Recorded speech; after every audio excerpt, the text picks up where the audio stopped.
What's going on, guys? Today we're going to get some work done on the 01 CRV.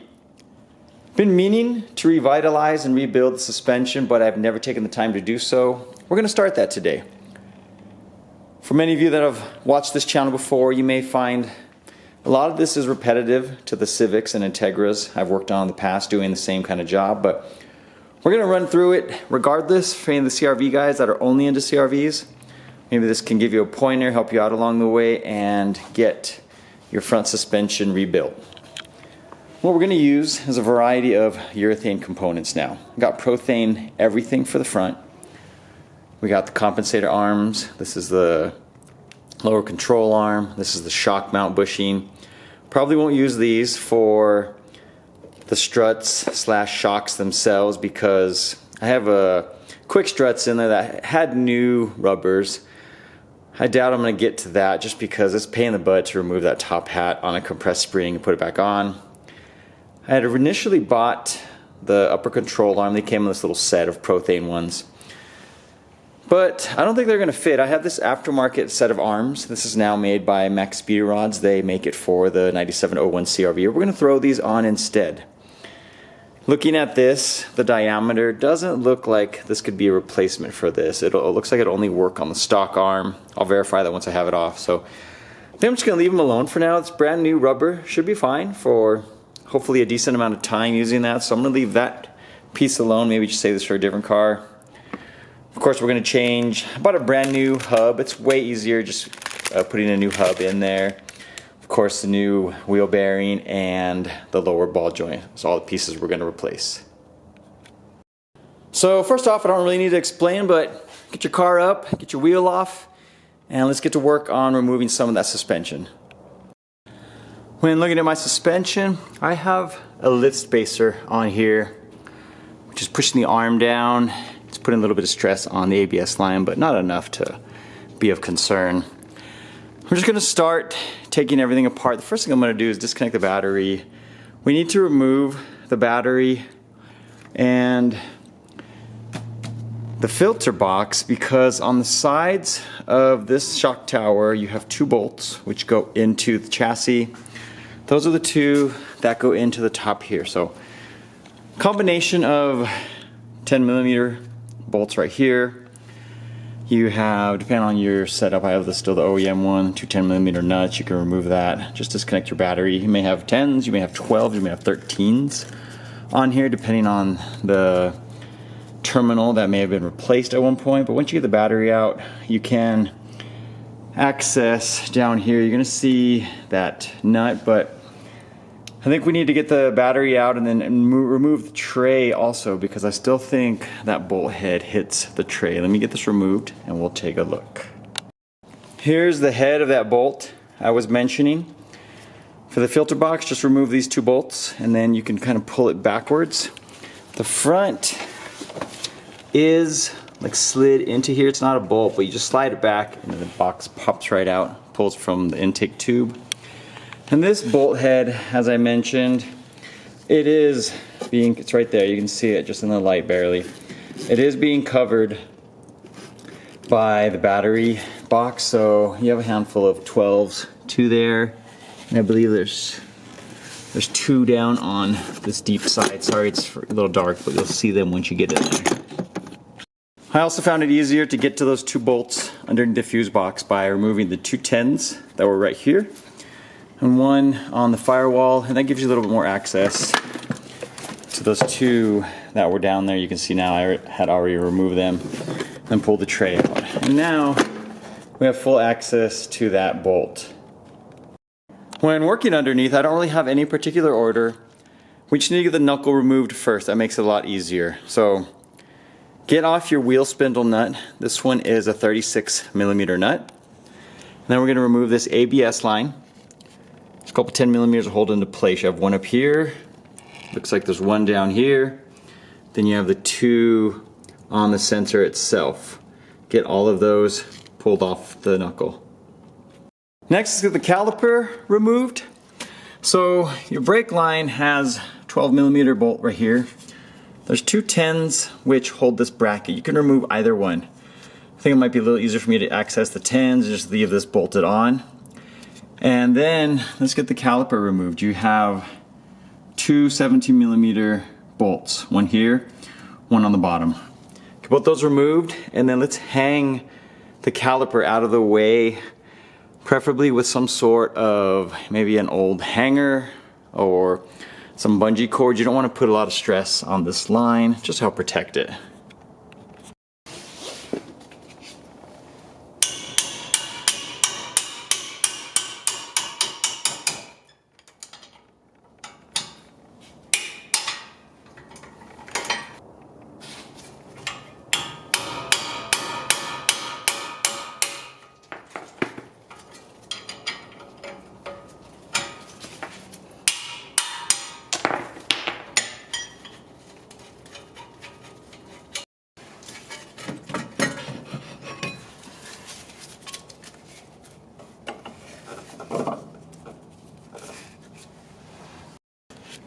I found these hooks at the dollar store. I figured they'd come in handy.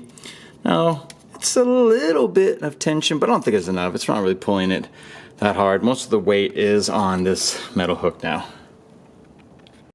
Now we need to get all three of the ball joints removed. I'm going to start on this one. This is the outer tie rod, and then we're going to move to the lower ball joint. So go ahead and remove whatever cotter pin you may have, and then take off the nuts. And the method of getting these removed that's worked best for me is using a ball joint separator tool. I'm going to get those cotter pins removed, and then I'm going to get the nuts removed, and we're going to work on getting both of those off and loose. The top one, I'm going to leave it on until I have the knuckle off the arm. I think it'll be easier just to remove the two bolts, and I can slide the upper control arm with the knuckle together. So the ball joint separator tool essentially just slides in here.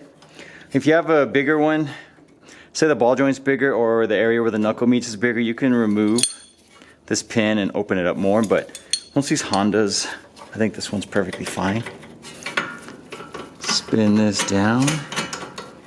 You can crank it with a wrench if you want. Find it a lot easier. Just get this on there. There you go. It popped it out, but is it out all the way? Let me go a little bit more. It feels like it needs to push it.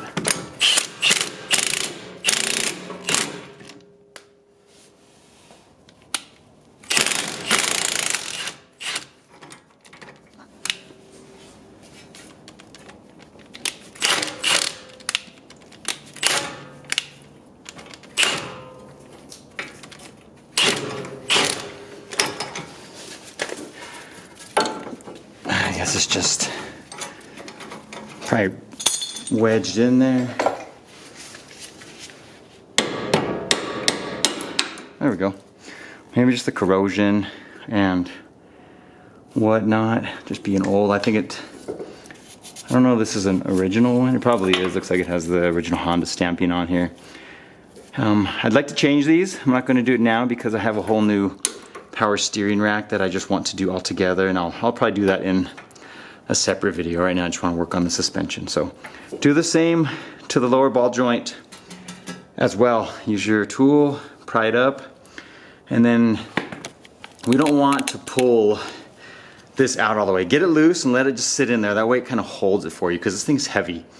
That way you can go ahead and get these removed. We can slide this forward, the arm forward, then we can kind of lift up the whole thing together. Let me work on getting this one removed, and we'll work on the top, and I'll show you how to get that out. With my spacer, it pushes down on the knuckle more. I was having a hard time getting the ball joint tool in there, so the spare jack, I just lifted it up to restore the geometry a little bit, and that made it a lot easier to slide in the ball joint tool.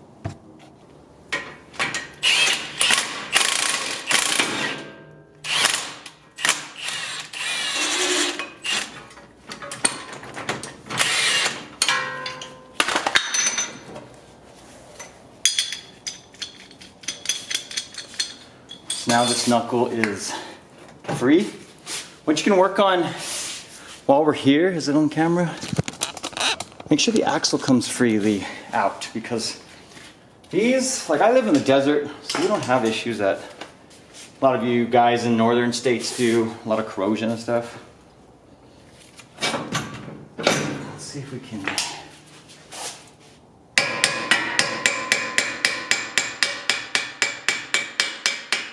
I mean, I'm not hitting on it that hard and it's moving. The only reason I don't want to hit on it super hard is you can damage this, and if you're going to reuse your axle, that's not what you want to do. So try to retain it. If you need to spray some WD-40 or whatever to penetrating liquid to get it loose, then you may need to.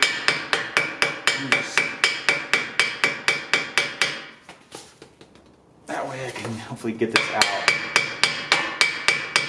It seems pretty loose right there. I think that's as far as it goes.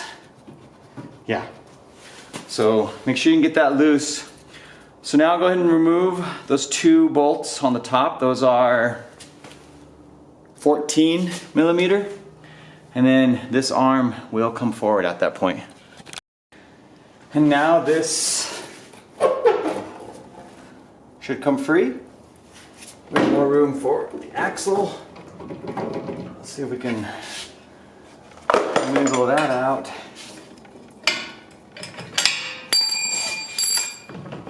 Yeah.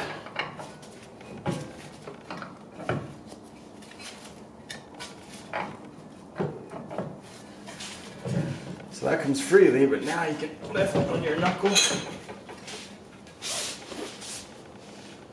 Looks like it's kind of wedged itself in there with the weight. Just gonna tap on the ball joint.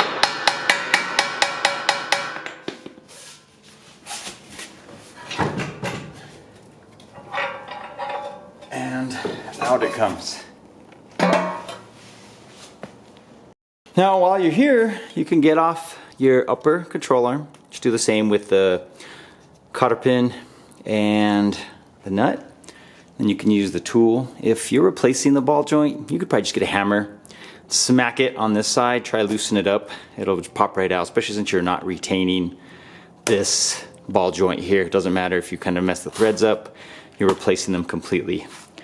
Same with your rotor. We need to get this off. These normally have the two screws that are held in here, and sometimes those are such a pain to remove. I like this tool. This is that impact screwdriver where you hit it and it helps spin it loose. Unfortunately, I broke the Phillips head bit, so I'm going to try using just a little Milwaukee impact with a Phillips head bit, see if I can get that loose. It's worked before, sometimes it doesn't.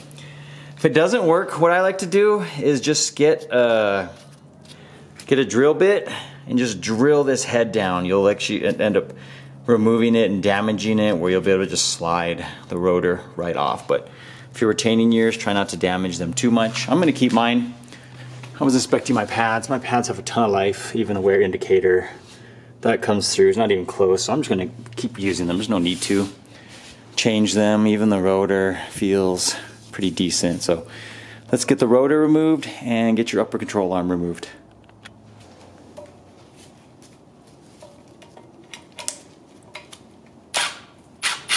Oh, lucky, it was loose already, thankfully.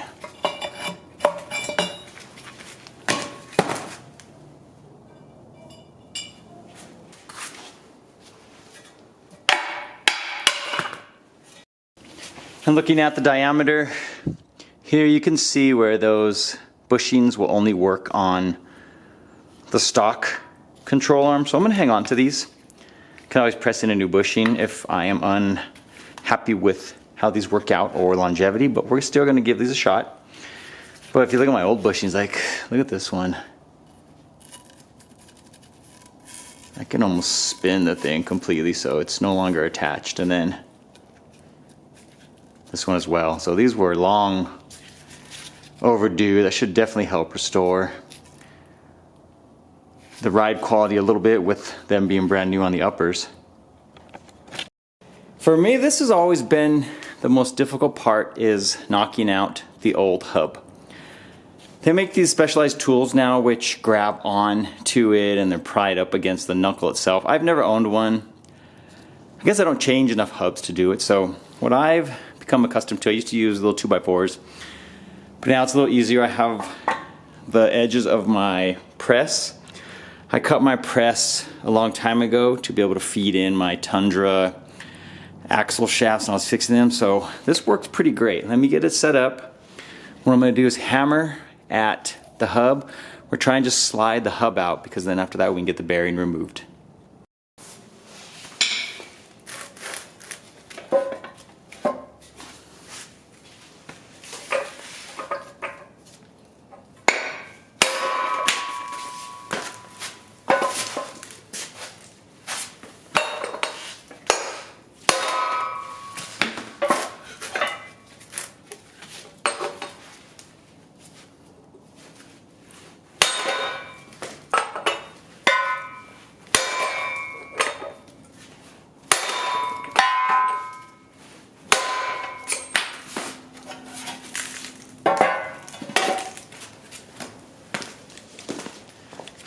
Make sure, I like to wear eye protection because you never know if you chip something up. Protect yourself.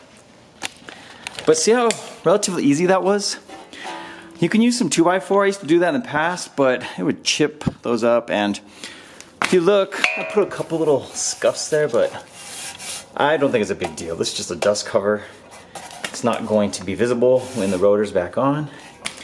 And that is now removed. I used 32mm socket. It fit perfectly, slides through the bearing perfectly as well. Now, the benefit of replacing the hub is we don't have to worry about removing this inner race that always comes with it. It's such a pain in the butt trying to grind that down and reuse it. Like, it's sometimes people like to do that, but I find it easier to just go ahead and use a brand new hub, and these are probably like $30 to $40 each, I can't remember.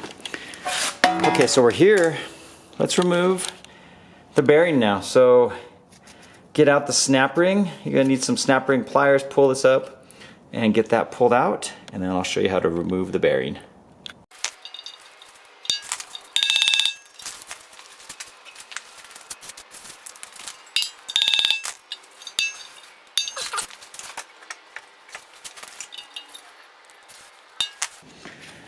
So mine's a little more difficult to get out. I've put some silicone lube on there, tried hammering it at the edges to hopefully like dislodge it, but I'm gonna keep trying multiple things, see if I can get that loose, because right now I can't even squeeze it together. I think it's just kind of corroded around the edges.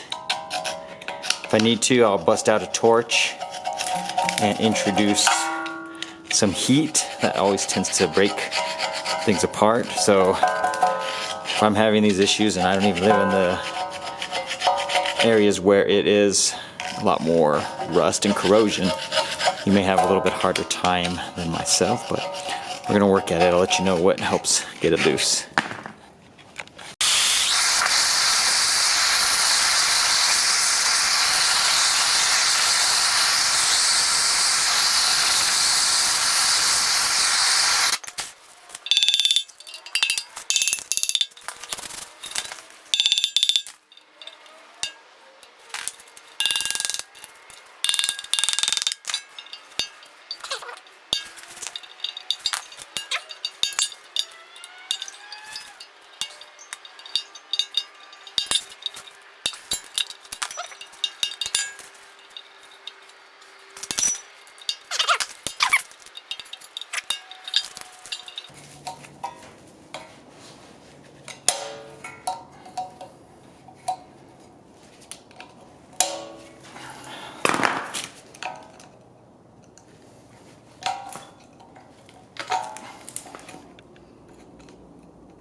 So that took far longer than I had hoped, but it is retained if you want to reuse this one, sand it down.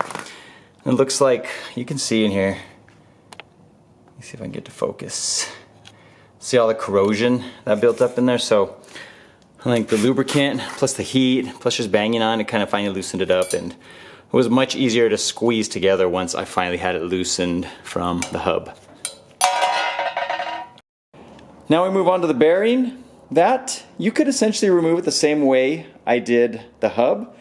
If you want to smack it on there, make sure you get a big enough socket that fits on the diameter of it and just go to town on it. Or you can go to your local auto parts store or purchase one of these. These are about $60 online. This is for installing and removing wheel bearings.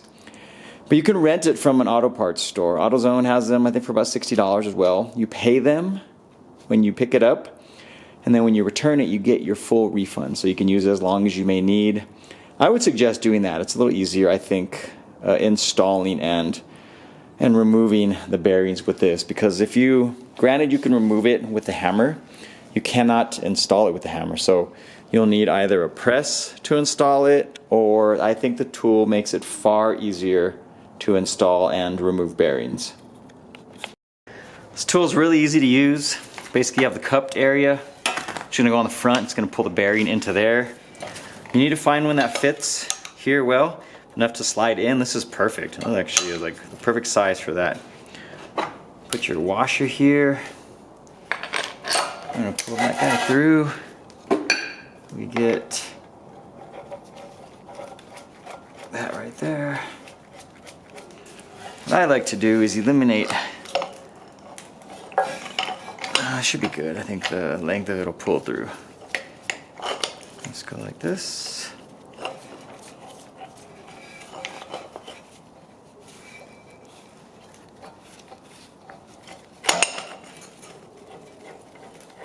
It's getting tighter finally. Alright, so let me get my tools and I'll get that pulled out.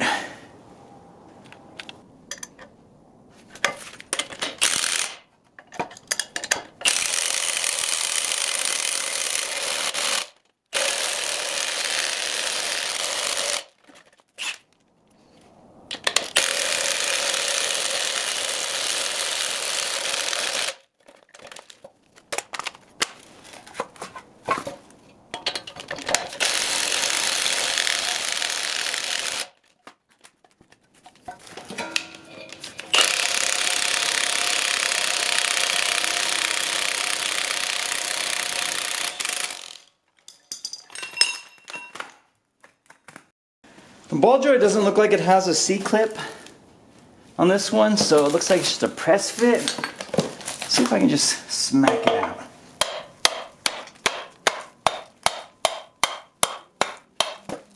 Maybe move it a little. There.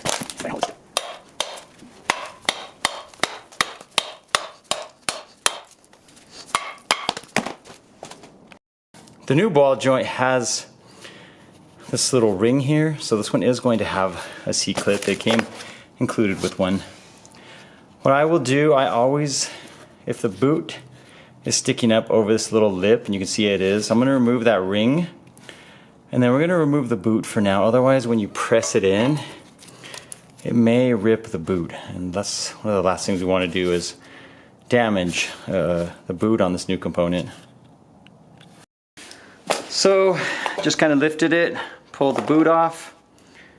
We're going to put this in just like that. Now you could hammer if you want to still. We're going to put it on with the actual tool that we have here.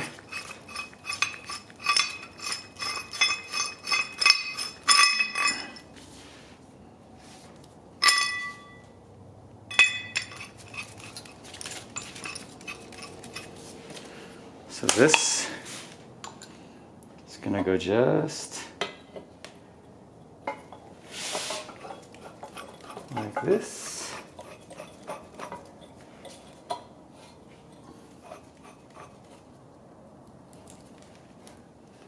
All right. Let me find my socket again.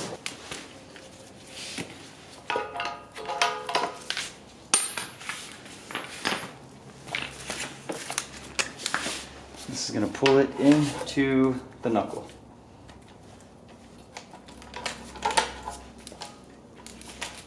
Make sure it's on the edge here.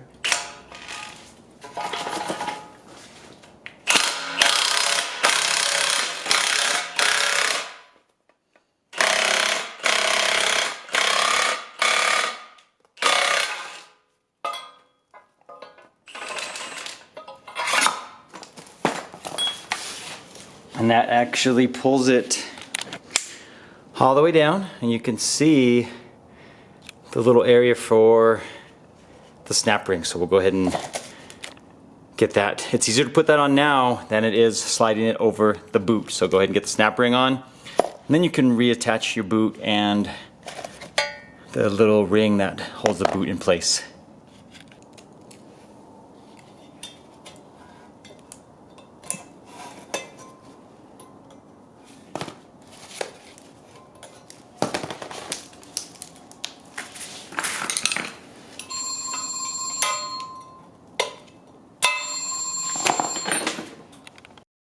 With the ball joint finished up, now we can move to the wheel bearing.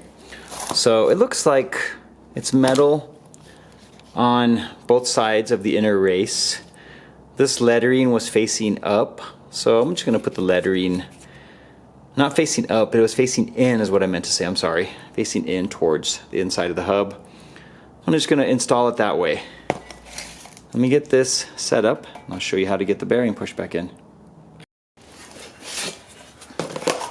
First, with the hub, using your wheel bearing kit, we need to find one that fits. This one's just, geez, that's like perfect with barely any room to spare. That one will work perfectly for the diameter. So let's lettering in.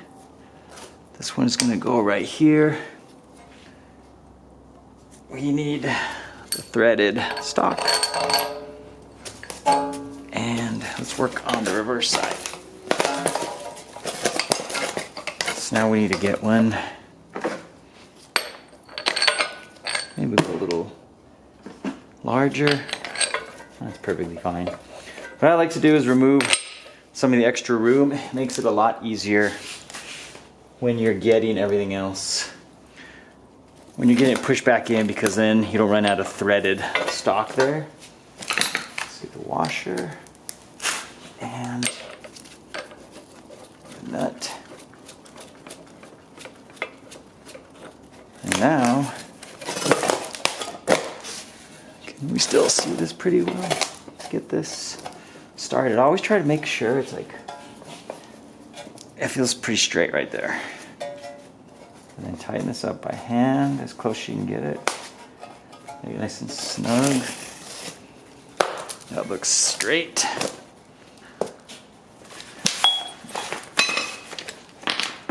Let's get started with these guys again.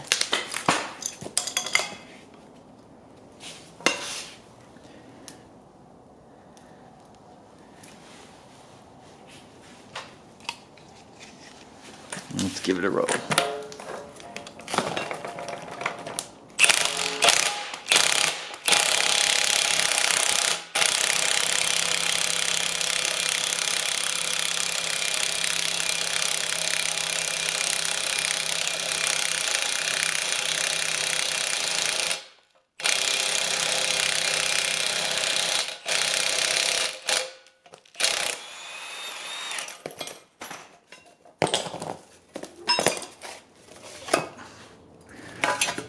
There we go. That is now in far enough so we can put our snap ring back on. I'm just going to wipe it off a little bit, maybe get a little bit of sandpaper and clean some of the corrosion off, and then we'll get that reinstalled next.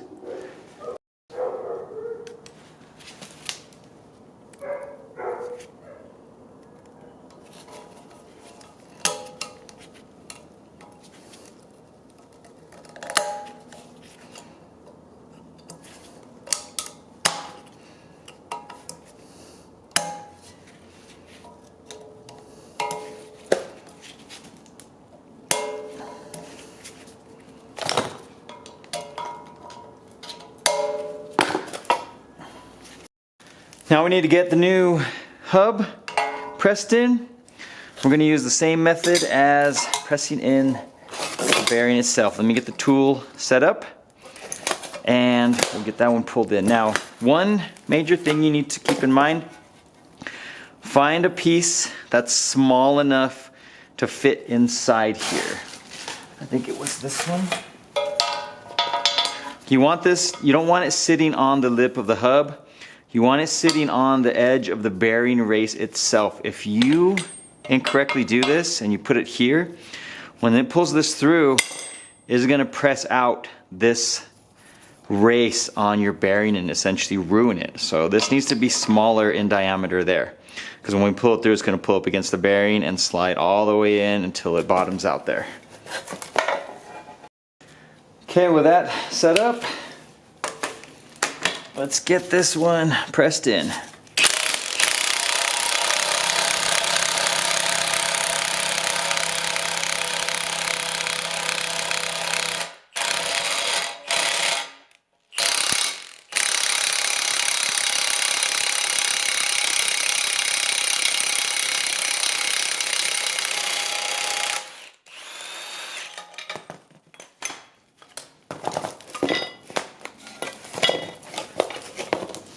And there you go.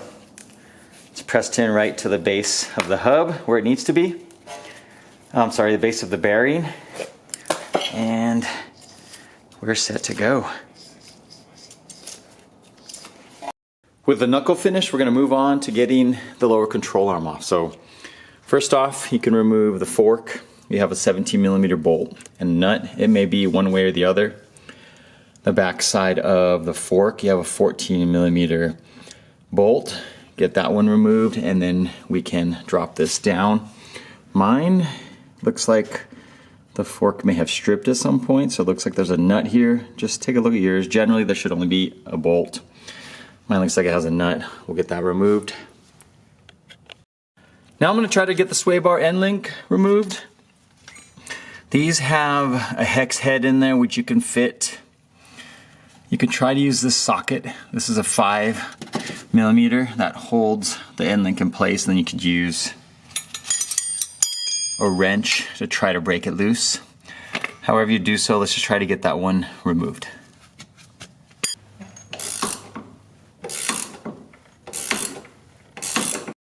And next, for the lower control arm, we need to get this 19mm bolt removed.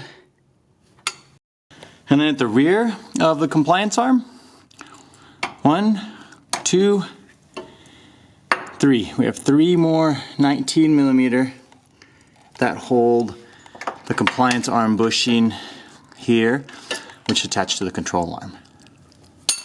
When you get those off, make sure you take note of which length they are, because I'm going to leave it here just for sake of reference. They're all different length. The inner one is super small. The one facing that is closest to the rear of the vehicle is the middle length, and the one in the front is the long. I'm just going to leave them in this right here. Slide it over here. I don't plan on messing around with anything else back here.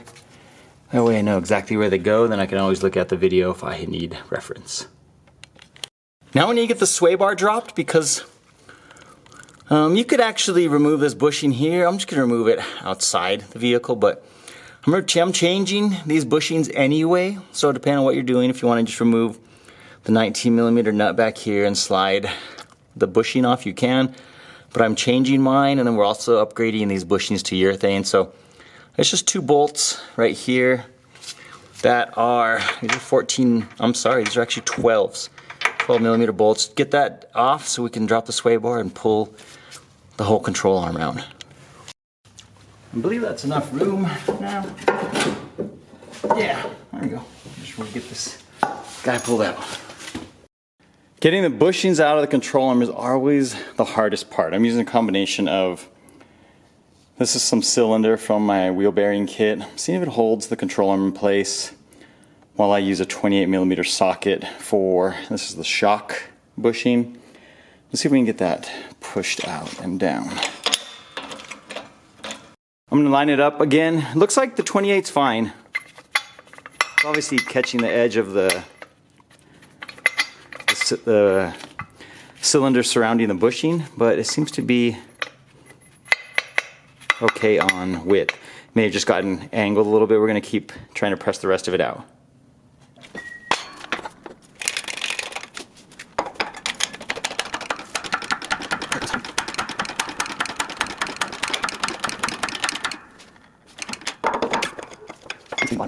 It is.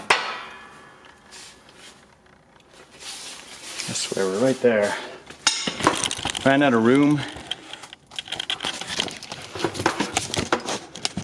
See if I can hit it out that last little bit.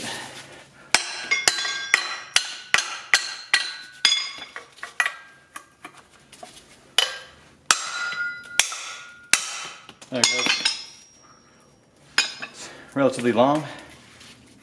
See, that 28 is perfect. I got this from AutoZone. This is one of their Duralasts. If you're curious, it says 53-268, 28 mil. This one is perfect for the front shock bushing on these CRVs. With the shock bushing pressed out, we now need the one that connects to the body of the vehicle.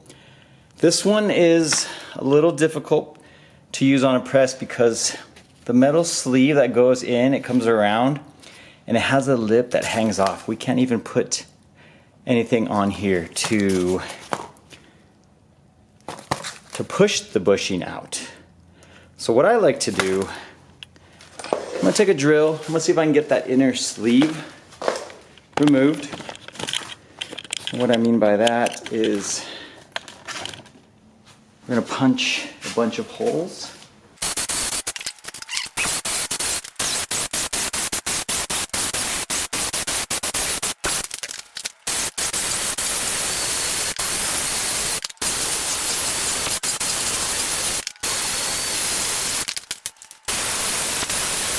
See, that's enough.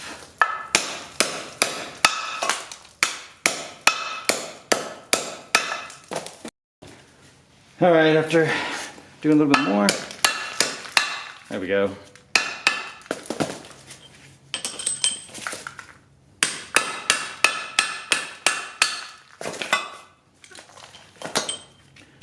We finally got the sleeve loose. If you're wondering why I didn't burn it, I've burned a lot in the past. Burning is just like, it's so stinky, it's smelly, it makes a lot more mess. This, I can just sweep or vacuum up, throw it in the trash. What we needed was just to have the control arm free, so the cylinder, now I'm going to cut part of the cylinder so we can just force it out. What I like to use, if you have a hacksaw or something that can get the job done relatively quickly.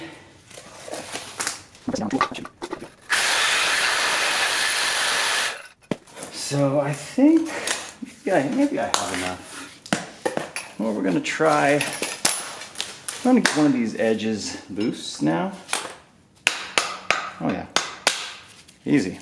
Looks like the inside needs to be cut. Maybe just a little more, but I think it's working. See how I'm lifting it? We want to get this sleeve removed. And when you cut it, you remove that tension.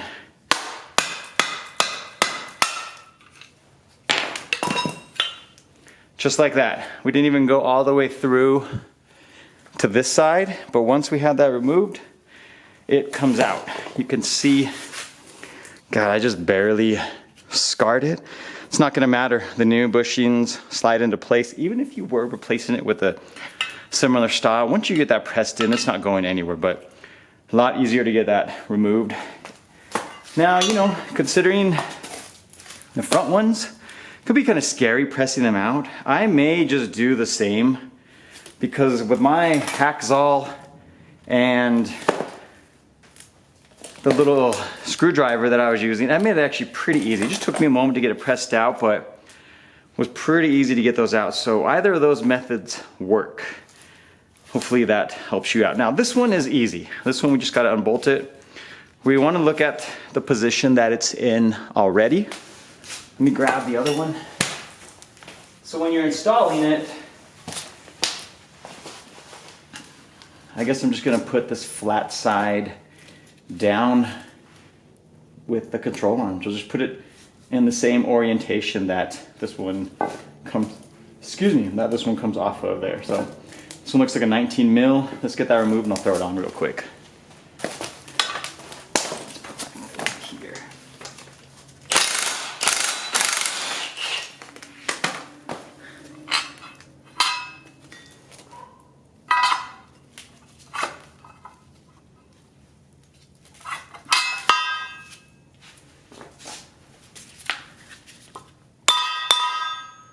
You know where I forgot. So before you put this on, obviously it was really easy to install. If I can get this stupid sleeve on. Anyway, once, that actually helps. I want to get this off. I'm gonna put some lube in here just for the fact that it can rotate. Honestly, I don't know if it needs it here because usually on the inside of these bushings, you'll see like little slots and grooves where the lube can stay. Regardless, I'm gonna put some in there and then we'll install this and that one's finished. I know I was talking about the orientation of it, but I wasn't thinking about it. Honestly, just throw it on and then you can rotate it as needed when you line it up. It's super easy to spin because it is not a bushing that is captive with the cylinder inside there.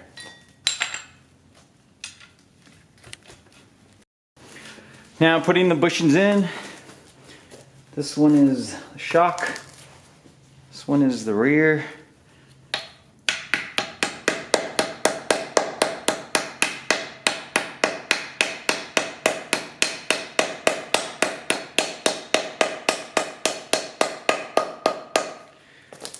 I like to push these in first and then put the lube inside there. So these have, see the little edges? That's where I was talking about the lube.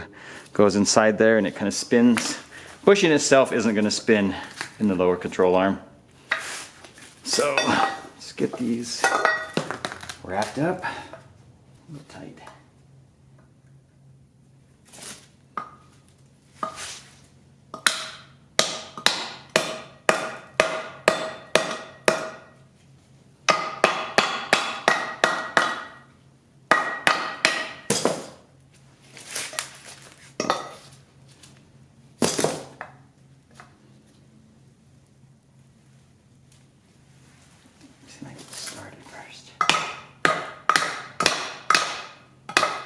There we go.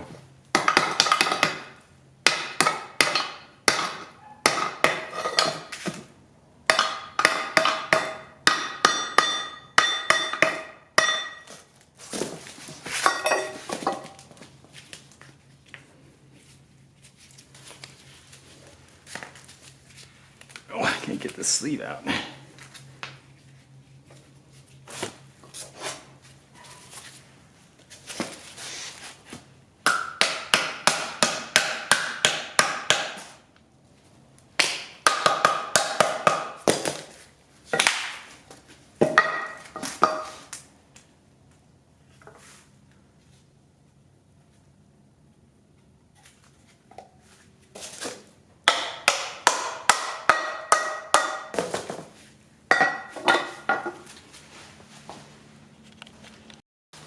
Okay, so also now we're gonna put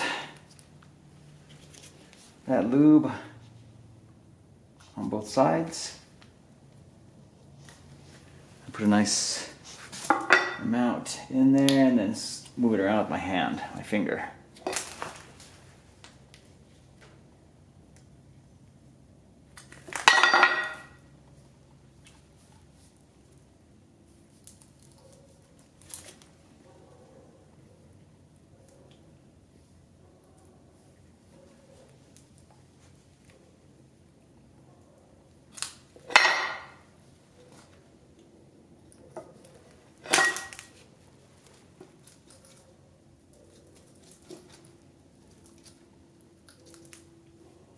So the worst part about Urethane and energy suspension, it's that lithium grease.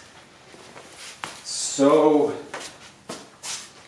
messy, sticky, but gets the job done. So the bigger cylinder goes for the shock bushing. And this side.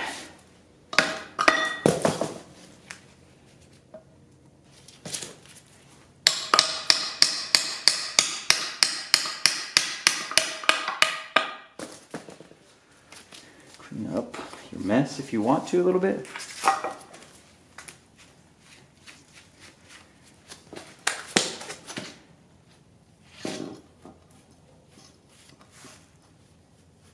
What's going on there? That sleeve doesn't go all the way through.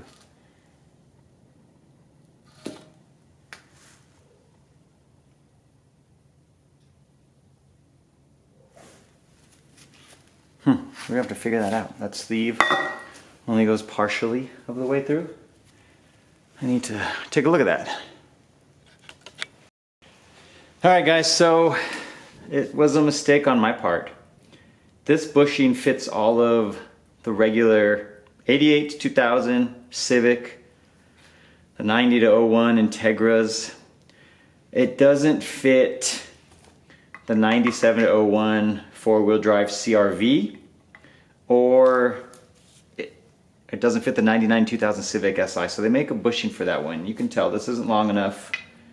This is way wider here. I was looking online and I found the correct one. You can see it's about $40 for it. You can see how much longer the bushing is. This one, it says it's specific for the 99 2000 Civic Si and the 97 01 CRV. So I'm gonna go ahead and order that, and we'll pick up the video when that comes in.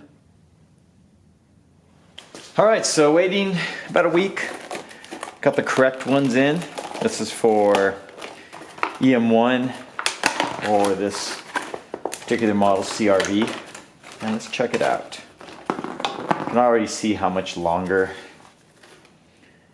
it is, and that'll be the difference. This is a stock, like 96 2000 Civic. This is for the EM1, which the sleeve as well, yeah, it looks like it covers exactly where it needs to be. So let's try get this one pressed in.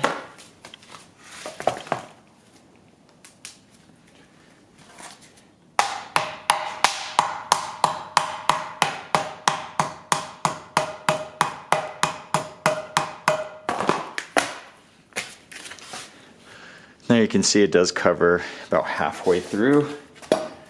Push in the other side.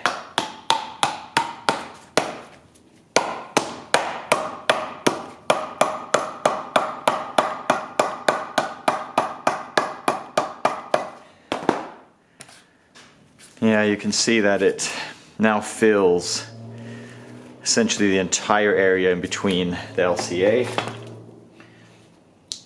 And then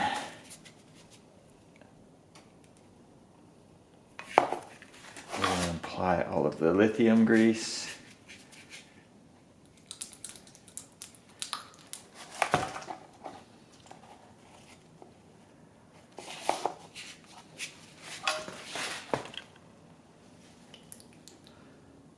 Basically what you want to do here is just get in all of the slots.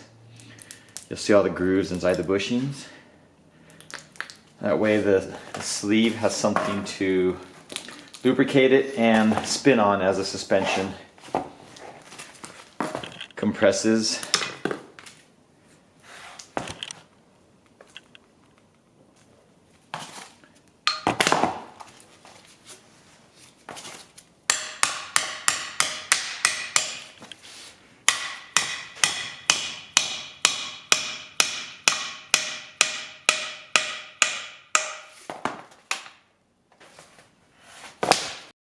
With the bushings now all pressed in, everything done with the knuckles, it's time to almost start reassembly, and we have one last thing that I'm going to do.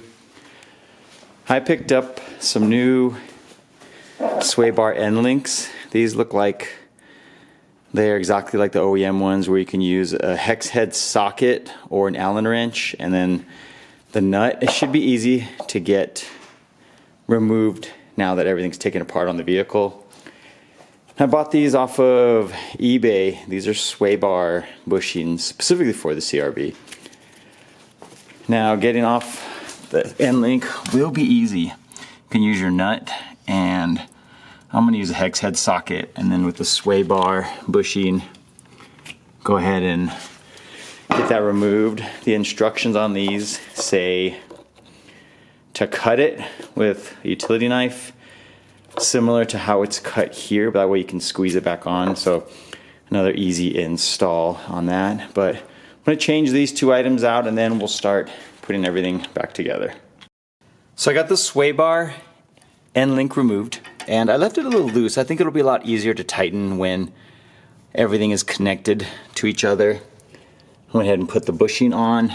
Also, you can go ahead and start reinstalling your upper control arm.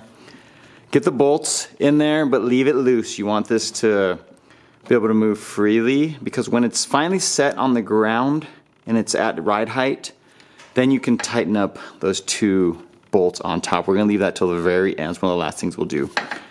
But at this point, if you have anything else you want to replace, like I have an axle that I changed, both of mine are torn, so that one's torn inside there. I am also changing out this quick strut. This was a Monroe that I installed in the summer of 2019, and this one's obviously leaky and it's wet here, and I'm going to take off my lift spacer, put that over there, and then get this put on. I went with actually Duralast. These are the Duralast quick struts this time. They weren't much more expensive. For like a pair of these, I think it was $90, like $85, $90. These I think came out to about $120 for both, but they have a lifetime warranty, so if I ever need to change them, for me, I think it's easy changing out these kind of suspension on our vehicle. So we're gonna try that out, see if they last a little longer. I didn't want to give this one another shot. It looks like I think the driver's side one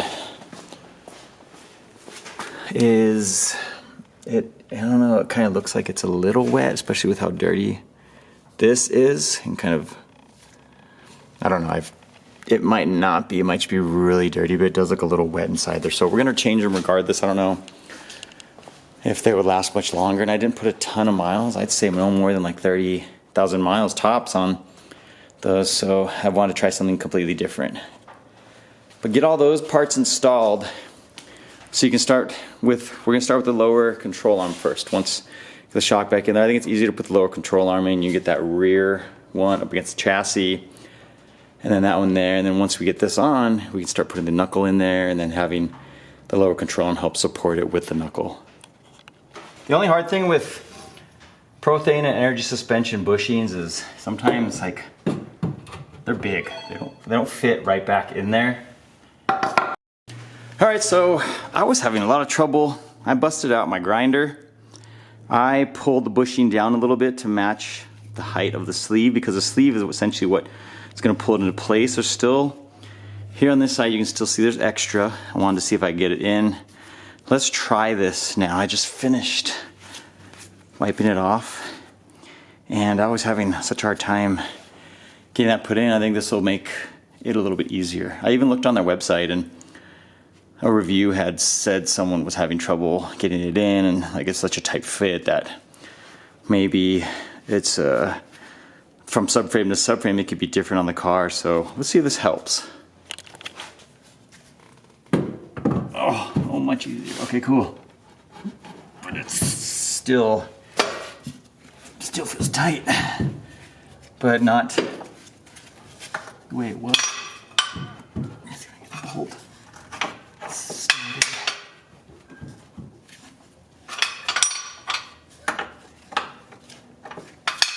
I mean, that's great. I think I'll be able to wiggle it around. So I'm gonna put the rear back on, and then we'll try getting this piece in. All right, so that worked. That made it a lot easier, and it's still tight. I think the bushings are just big to compensate for that, so you may need to grind yours down. You may not. Maybe mine is just a little bit thicker than others, but back one is kind of bolted up. This one is started too. I just want to see that I had it in here. When you get here, you can go ahead and completely tighten these up, because they are now urethane and they spin freely with the suspension. There's no more binding, so you can tighten them up completely as you're putting it back together.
All right, so there we go. Everything else wasn't as difficult as that bushing in the back. That was the only tough one I had problems with. Honestly, I put my suspension together, and I think it might have been a little easier to tighten the sway bar end link before, but regardless, I was able to tighten it up. I just did it off camera right now. My camera had died, and so I tightened it up, and luckily the end link is tight, and I was just able to use a wrench to tighten the nut on both sides. And then same with the sway bar bushing, I just put that up. That was easy to get set up as well. And then all of the lines, get everything bolted back up, your ABS sensor, get your axle back in, don't forget your cotter pin on the bottom. The Max Speedy Rods one doesn't have a cotter pin, it has a lock nut on there. And then leave that, like I said, leave that top alone. And then once you're finally finished with both sides, you get the vehicle back on the ground, that's when I suggest tighten up those two, and then put your battery back in and everything else, and you're done. Not too difficult of a job. You may be wondering why my outer tie rod's not connected. It's because maybe you can see it over there on the floor, see how it's all wet. My power steering rack started leaking, and I bought a brand new one. I'm gonna install that next. I'm gonna go ahead and finish the side up and then start working on getting that changed out also. So I want to get that done at the same time, so I can get the entire vehicle aligned before, like having to get it aligned and then do the power steering rack and then the rear suspension. I'm going to work on the rear suspension also. Same process with all the bushings and so forth. But that's why I have that still disconnected. So I hope this helps you guys out. If you need any pointers, anything that could possibly help you out with, let me know. I can respond to your comments. You can hit me up on Instagram or whatever. But I hope this helps you all out in getting your CRV suspension a little bit more upgraded. Thanks for watching, guys. We will see you guys soon.